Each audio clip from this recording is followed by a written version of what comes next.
You are in the right place at the right time. Listen, we've got a beauty queen in the house tonight. We have the beautiful uh, motivational speaker, Sandahl Taylor, Miss Pennsylvania Galaxy 2021, Miss Germany World 2020, Miss Pennsylvania America 2018. Sandahl, how are you doing tonight? I'm doing so well. Thank you so much for asking. I'm so excited to be here and to be your first beauty queen. I'm serious. You are the first beauty queen. Let's give her a hand, guys. Yeah, that's right. Sandella is going to talk to us tonight about being bullied all throughout her childhood, surviving domestic violence, that turned her life into a passion for serving others. And she's very brave. We're glad to have her on here today. I think she's super courageous. She's a superhero. I can because she's a superhero, and so we've got this superhero with us. And when we come back, we'll be talking to the queen. So hold your hats, hold your seats. Let me see. Let me get over here. Here we go. And let's watch this promo.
This is our third show in the Bullyology installment 101, Bullyology 101. And this is part 3. And we've got the awesome, super awesome Sandahl Taylor, Sandahl Taylor, Miss Pennsylvania Galaxy 2021, Miss Germany World 2020, and Miss Pennsylvania America 2018. Sandahl, it's a pleasure to have you on our show tonight. Um, Let me ask you, Sandahl, where did you grow up? I actually grew up in the city of Pittsburgh, so the home of the 6-time Super Bowl champs, Pittsburgh Steelers. And I grew up literally right outside the city, so about 10 minutes away in the South Hills region. I was there my whole life until I moved away when I was younger, just not too far, about an hour south. And now I'm back, kind of closer back to the South Hills. Awesome. I've got a friend. He's going to be on the next show. And if he heard you say that, oh God, about the Pittsburgh Steelers 6 times, he lone wolf, he'd have a fit.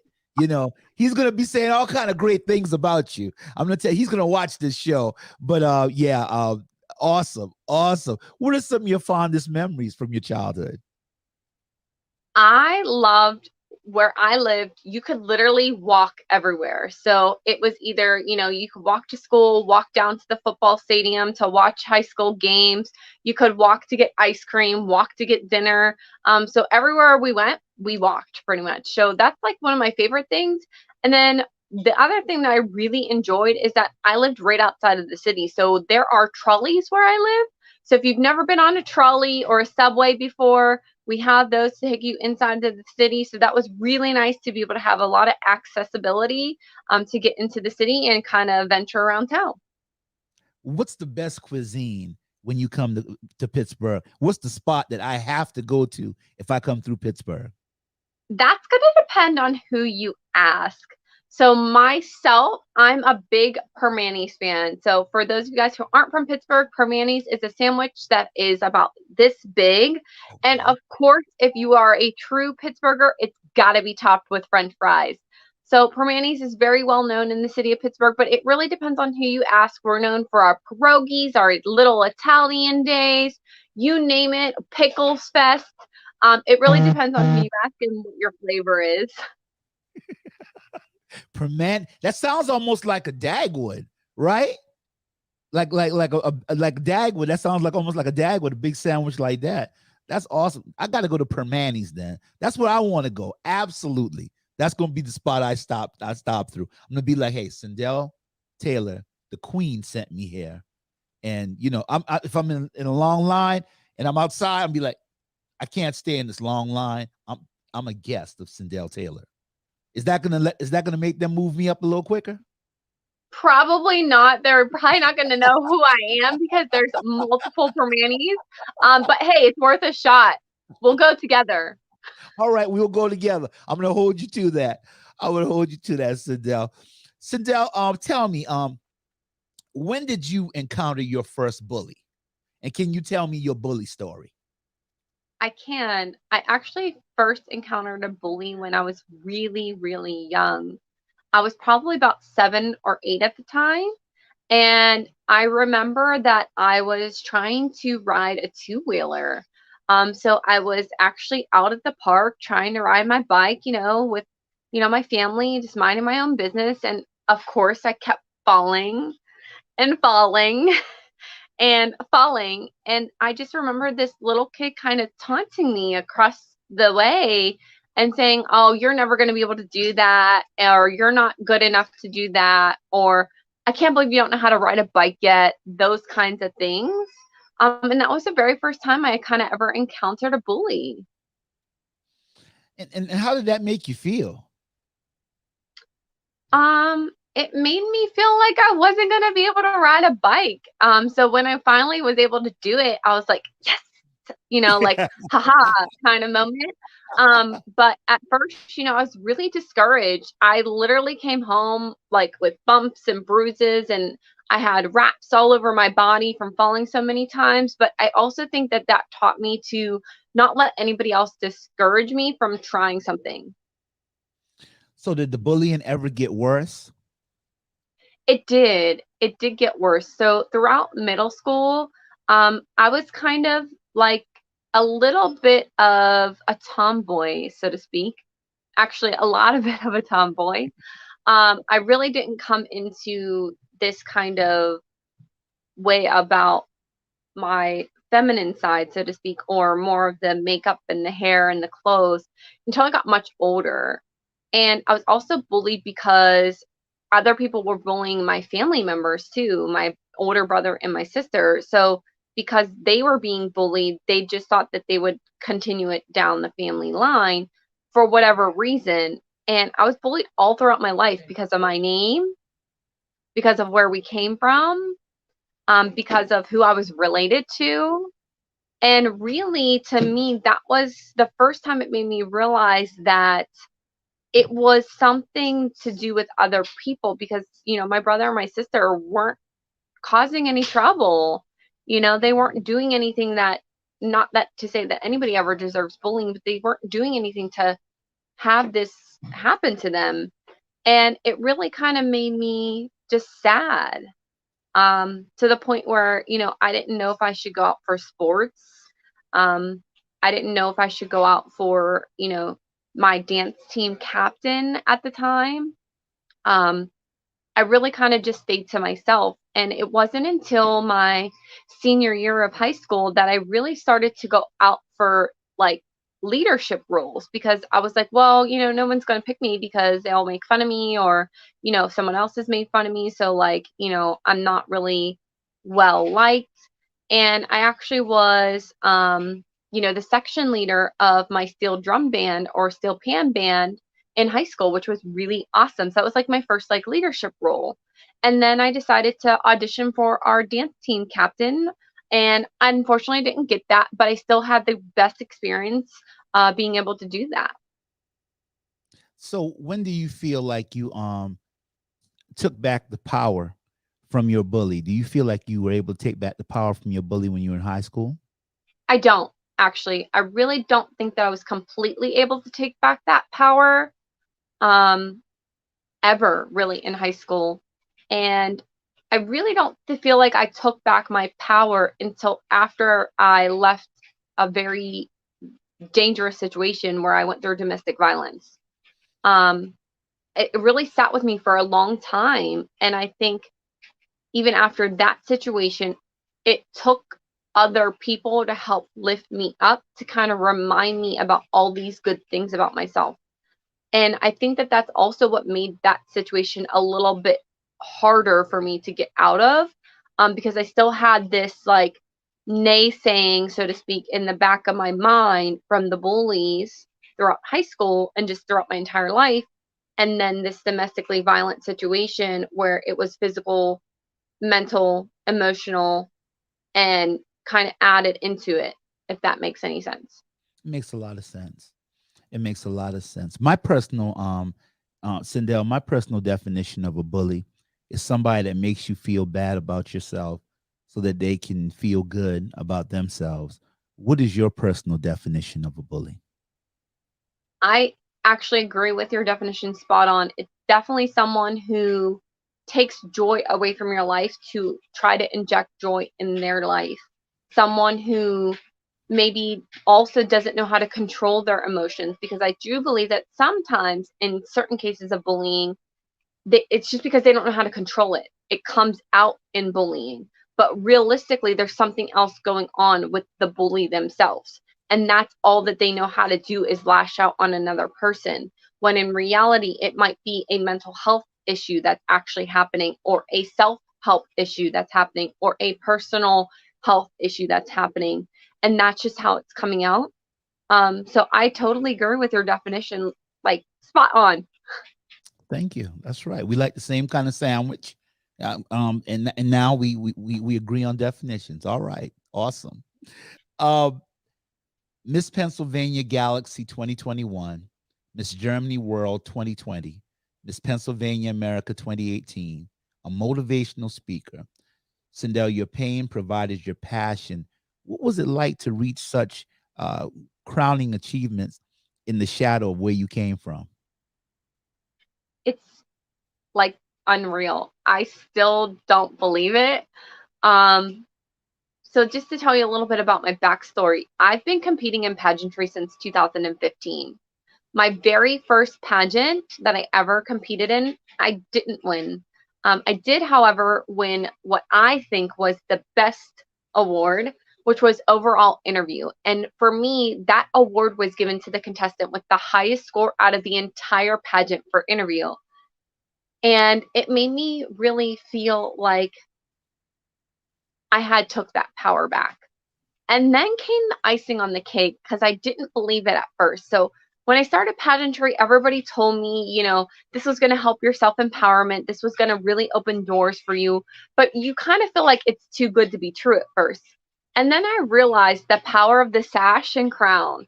It sounds so cheesy to say, but this sash and this crown is literally like this big, giant, shiny microphone that allows me to project my voice and my story to so many other people that wouldn't have really wanted to talk to me otherwise if I was just Sandahl. And so I competed for Mrs. Pennsylvania America actually 3 years in a row before I even won the title. So I competed for that pageant in 2016. I didn't win or place. I competed in 2017, where I won second runner up.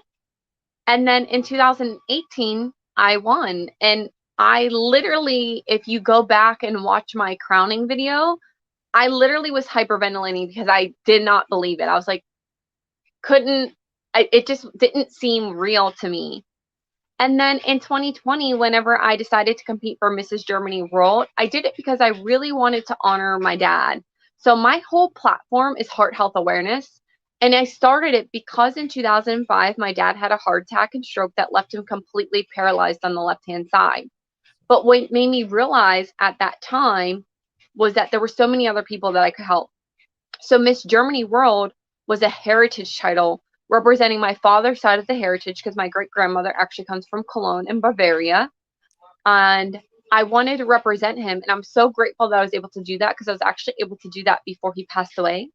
And then this year, I finally got my dream title, so to speak. Step one, part one. I've wanted to compete in the galaxy system for so long. And I was like afraid to do it at first because I was like, the galaxy system to me just was a system that seemed too good to be true. It was all about family. It was all about encouraging women at whatever size they were. They didn't have these rigorous applications where you had to be this size, you had to be this weight, you had to look like this, you had to be like this. And I really thought it was this system that I was like, oh, it's too good to be true, or that's not how it's going to really be. But I've been wanting to do it for so long that I just kind of pulled off the band-aid and entered. And I cannot begin to tell you how grateful I am to actually be a part of this system, because it really is how it says it is. It is so family based. The minute that I entered, I had galaxy queens from the UK, from Portugal, from the Bahamas, from the East Coast to the West Coast to everywhere in between, reaching out to me, just saying, hello, how are you? Introducing yourself. And so for me to achieve this title is like a dream come true. It's literally like nothing I could describe other than getting your favorite cake on your birthday. And you have our condolences about your dad. That's awesome what you're doing to honor him. Um, and to come from not being able to ride that four wheeler now to being Miss Galaxy, you know, when you take the crown off sometimes, and you go home, you take the crown off, you take off the sash. Um, do you just sometimes recollect and reflect and look back and say, wow, I could you have ever fathomed? No, I couldn't. I still, like I said, I still don't believe it. I like take this off and I'm like, wait, is this mine? Do I get to keep it? Like, we get to keep them. And I'm like, oh my God, I can't, I just, I still ask myself, is this happening every day? Because I'm just so grateful and I'm so honored to have this opportunity to not only represent what I stand for, but something that's so important to everyone in the world, which is heart health, and to represent my city, my state, and hopefully come home with the title of Mrs. Galaxy, because that's what we're going for. So it's just such an honor to represent Pennsylvania, and just to be here is so humbling. I think you're well deserved. You're well deserving of it. Thank you. You're absolutely well deserving of it. You have this awesome personality, and I just met you, but you're this awesome person, and I can tell you're well deserving of it. Plus, you know a good sandwich, so definitely, Thank yeah, you. you get you there's a star in my crown. You get a star for that. Sandahl, tell me they say that lightning never strikes twice in the same place, but you came from a background of being bullied, and then there was domestic abuse. Tell us your domestic abuse story. So for me, I was very young. I was actually 19 when I had my son, and I was in a relationship where at the time I didn't realize that my partner was actually having trouble with substance abuse. So the domestic violence actually came from that. And I remember very vividly, I was sitting on a couch just like this, and my son was very young. He was actually an infant at the time, and my partner ran down the stairs and physically assaulted me because he thought that I took his substance. And he poured beer in my eyes so that I couldn't actually see straight for 3 days, and then continued to pick me up and push me into a wall so hard that there was an imprint left on my body, in the plaster wall, and just left. And at the time, I didn't even know what happened to my child because I was holding him. And a good friend of mine happened to be there at the time, and I didn't even remember handing my son to him, to her, actually, I'm sorry, to her at the time. And that was when I decided to leave. But there were things before that I just either didn't pick up on, or I didn't realize was something that really shouldn't be happening. Um, And I'm so grateful actually to say that we now have a really great working relationship. Um, he's back actually involved in my son's life. I get to tell a success story that he is successfully rehabilitated and doing very, very well. And we are now co-parenting. And a lot of people don't have that story. They don't get to tell that happy story. And I'm grateful for that because shortly after the domestic abuse, because I felt so less than, I actually contemplated taking my own life. And God told me otherwise, that He needed me otherwise. So I feel like lightning has struck me 3 times, and God has said, no, she's not ready. She's needed here. And I always say that it was because I really believe that for me, everybody's like, oh, why did you choose heart health as your platform? Why did you choose this to be so passionate about? I'm like, I didn't. It chose me because had that would have happened, and the one instance could have taken my life, and then had I would have taken my own life, I wouldn't have been able to do all the successful things that I would have been able to do. My story wouldn't have made an impact on the women and the children and the men and just everyone I've been able to talk to. And I'm so grateful that I had people in my life that were caring enough to wrap their arms around me and tell me that it was okay that I felt like that. It was okay to think like that, but that I was needed, and I was needed for more than what I thought I was. And that's really kind of how that started. And like I said, I get to sit here and tell you a great ending of a story. And I'm so grateful because there are so many women and even men that don't get to say that they have a happy ending. You're very courageous. Um, Super strong. When I called you a superhero at first, uh, it was accurate. You are a superhero.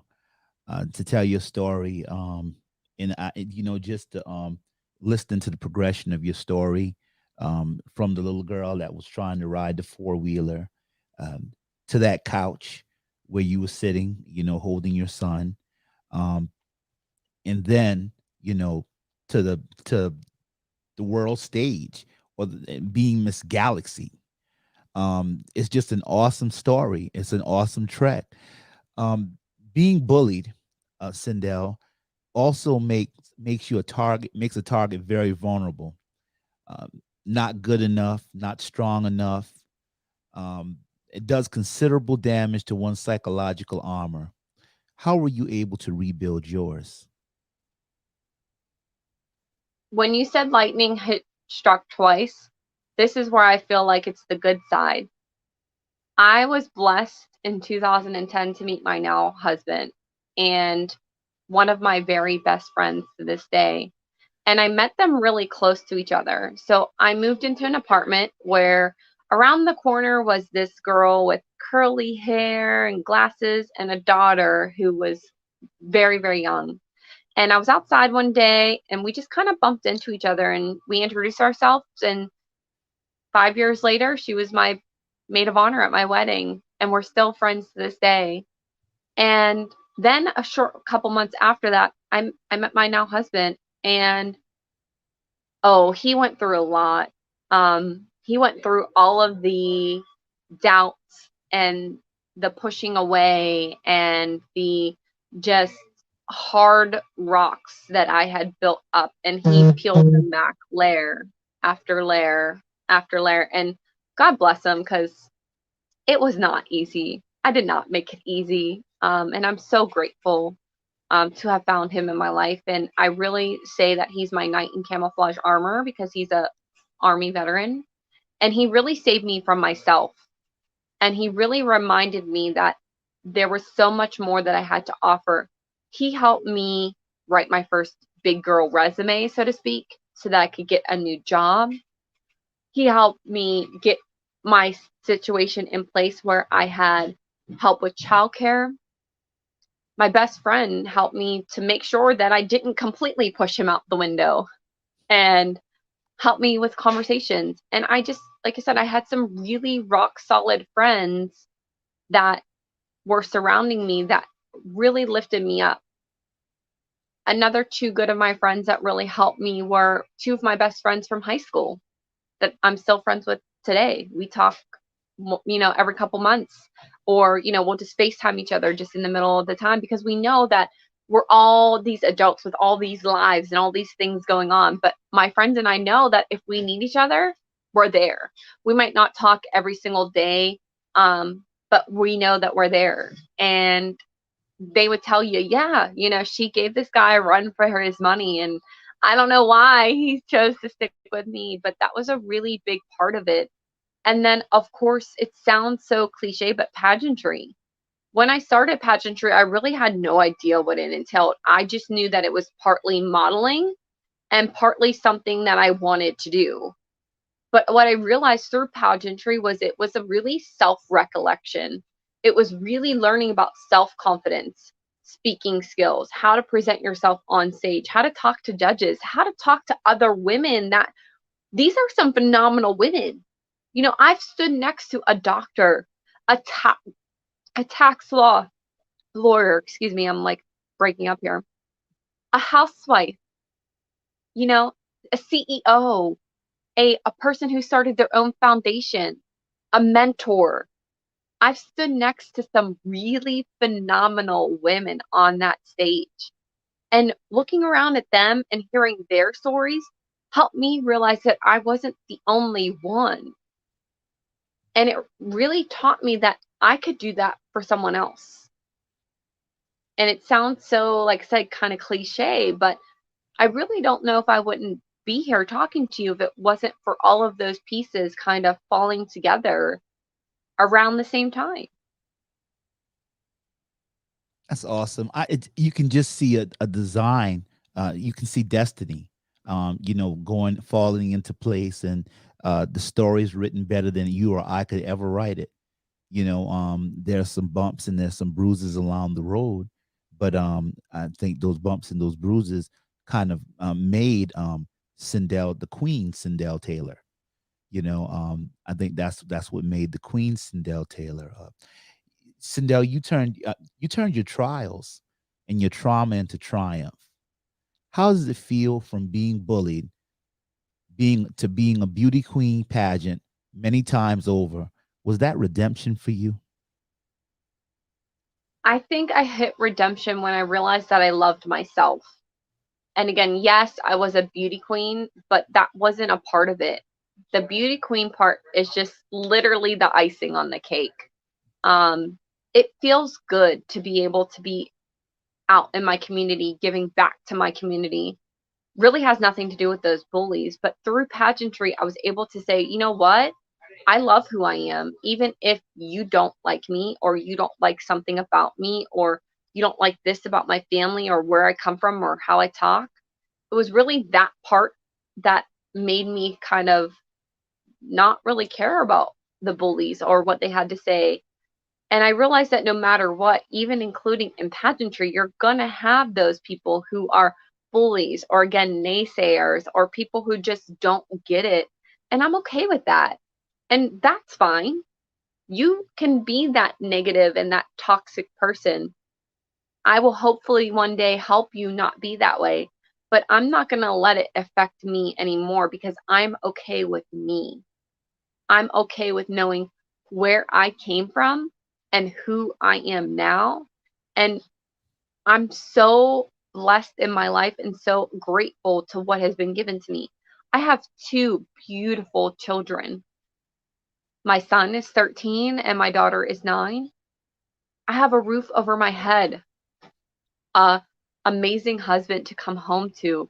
I have a job that I love and this extra job that I really love. And I'm now in a position where I can give back to others and all wrapped up with loving myself. What could be better redemption than that? It's an awesome story. Knowing what you know now, if you could get in a time machine and go back, what would you do different when being bullied? I wouldn't do anything because I really realized that if I were to change something, it would change the trajectory of the rest of my life. And I really think that going through what I went through made me who I am today. So I wouldn't change anything, because learning what I learned at such a young age, going through what I went through, made me this person today. So I wouldn't change a thing. What do you say to women when they come to you and they're in an abusive relationship? I tell them that they're not alone, and I tell them that I believe them.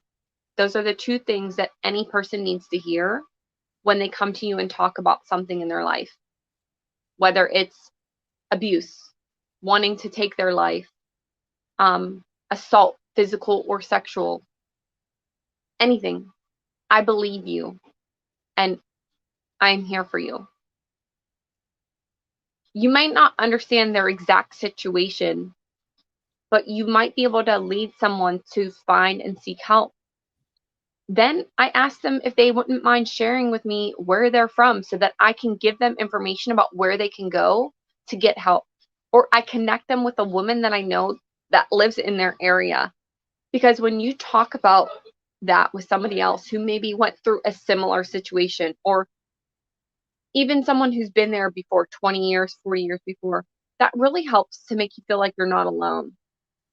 And that's why I tell people that have contacted me, and I have had people reach out to me before about domestic violence, about losing their parents to heart health or losing a loved one to heart health.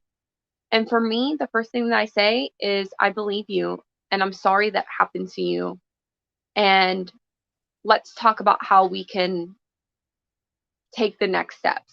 What is it that we want to do? And I always suggest to them that if they feel that they're not safe, that let's find them a place where they can, because that's the most important thing, is their safety and their health, and the health of possibly their children or their loved ones surrounding them. Awesome. And Sandahl, you cut veterans' hair. You you I you do. cut you give them haircuts for free. I do. Yeah. So for the past 7 years, I've been able to be blessed and work with my employer. So my employer is a beauty school. I actually am a cosmetology instructor by trade. And all year round, we actually offer free haircuts to veterans when they come in, if they have their veterans ID or their DD 214. But about 7 years ago, my one of my coworkers actually asked me to come and cut hair at this veterans event called the Stand Up for Vets, and it's an annual event that happens in Pittsburgh, and I loved it, and I've been doing it ever since. So much to the point where I'm actually now working on my own nonprofit called the Haircut Project, which will continue to enable me to give out free haircuts to veterans, the homeless, children's shelters, women's shelters, and men's shelters. The idea is to get a mobile haircut truck so that I'll be able to go to them, therefore being able to provide them with a service that people don't even think about. People don't realize that a haircut for most people in a homeless situation, or again, a situation where they may not have much, that's the last thing on their mind. But it's the first thing that's judged whenever you're doing an interview, is your appearance. 80% of that's based off of your hair, whether that's hair on your head, facial hair, or how you actually present yourself. So if I can give somebody one tool to actually possibly get them off of the street or get them the job that they want, and it doesn't really cost me anything, it costs me my time, why not? That doesn't mean that my time isn't valuable. It just means that I value this experience way more, and I value the work and the ripple effect that it can cause for somebody else. For me, that's literally it. I have shears, I have clippers, and I have the knowledge. Why not do it? So I'm blessed to be able to say that I've been doing that for about 7 years now, a little bit more than that. And I can't wait for the next event. We actually just did free back to school haircuts at the Salvation Army, this woman and I. And I'm happy to say that together we provided over 30 free haircuts to kids in need, which was amazing. And it was really fun to get them to see that they got new backpacks and clothes and school supplies, and they're rocking a fresh haircut on their first day of school. And that can mean so much to a child for their confidence. And people don't realize that. It does. Haircuts are therapeutic, and then kids they get teased if you come to school and your hair's not cut. Other kids will tease them, and so yeah, it does a lot for your confidence. And I know mine haircut is therapeutic for me. Go to my barber, and sit back, and he's my therapist as well as my barber. Mackey's Barbershop. Let me go ahead and plug him right now. Mount Scorner, South Carolina. Mackey's Barbershop. Yeah, but yeah, he's an awesome barber, and but yeah, it's a great thing that you are doing. I have two more questions, and I'm gonna let you go. But I'm so glad that you came here with us today. What would you say to young ladies that want to get into pageantry? I would literally say just do it. The easiest thing to tell people that are watching is that there's a pageant out there for everyone. So there are pageants literally from babies to however old you want to be. But do your research. Know what you stand for. So I'm going to tell you to try the Galaxy system, because the Galaxy system is a pageant that welcomes women of all shapes, all sizes, all races, all ethnicities. Basically, if you want to do it, you can come. Now, there's different divisions. So there's preteen, there's little miss, there's teen, there's miss, Mrs., which that could take a whole nother episode. But there's pageants out there for their single women, married women, single women with children, married women with children. There's all kinds of systems out there for you. So just do your research and find a pageant that you can connect with, and literally just do it. Even if you just do it for fun, I promise you it's going to change your life.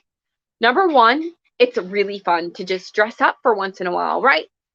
Who doesn't want to just get dressed up, whether even if that's in a nice suit and pants? Number two, you get to give back to your community. So you get to be empowered because you get to go out in your community and give back. What a better way to have a bucket list item crossed off. And three, the women that you're going to meet.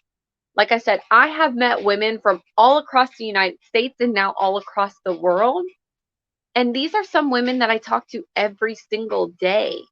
Again, I've met doctors, lawyers, housewives, plastic surgeons, you name it. So I can literally say I have a sister queen in every state of America and in different countries around the world. How cool is that to literally know somebody in every state, or again in different countries? So just do it. And if you need any help, find me on Facebook and Instagram, and reach out to me, because I also coach for certain aspects of pageantry. And if I can't coach you, I'm going to send you to somebody who can. Thank you so much, Sandahl. You're just an awesome individual. I think that your story is just such a noteworthy story. I'm so glad that you came on the show. My last question for you tonight is, what would you say, Sandahl Taylor, Queen Sandahl Taylor, about your journey so far? It has been nothing short but a blessing and an honor. And I always tell women that if I can do it, you can do it too. And if anybody out there is watching, just know that you are worthy of a crown. We are all born kings and queens. You just need the actual physical one now to put the icing on the cake. But it's already there. There's somebody watching up, looking up to you, watching your moves, watching what you do. So just be an amazing role model and have fun and live your life, and just go out there and rock it. Pittsburgh is lucky to have you. The Galaxy system is lucky to have you. Sandahl Taylor, Queen Sandahl Taylor, the reigning Miss Pennsylvania Galaxy 2020, 2021 to 2022. That's right. That's right. And to all of you that have tuned in to our show tonight, we want to thank you all. And we want to definitely thank Sandahl Taylor. She will be back, guys. Believe it. She will be coming back. And we can't wait to have you back on the show, Sandahl. Thank you guys so much for watching. Thank you so much for having me on. I'm so blessed to be a reigning queen now for 2 years. So you heard that right, 2021 and 2022. All Um, right. Cross your fingers and just pray for me. And thank you guys so much. I hope to see you guys soon. Well, we'll pray for you. I think you're going to be an awesome queen for 2022 to 2023. How about that? Everyone have an awesome night, and we'll see you guys next time.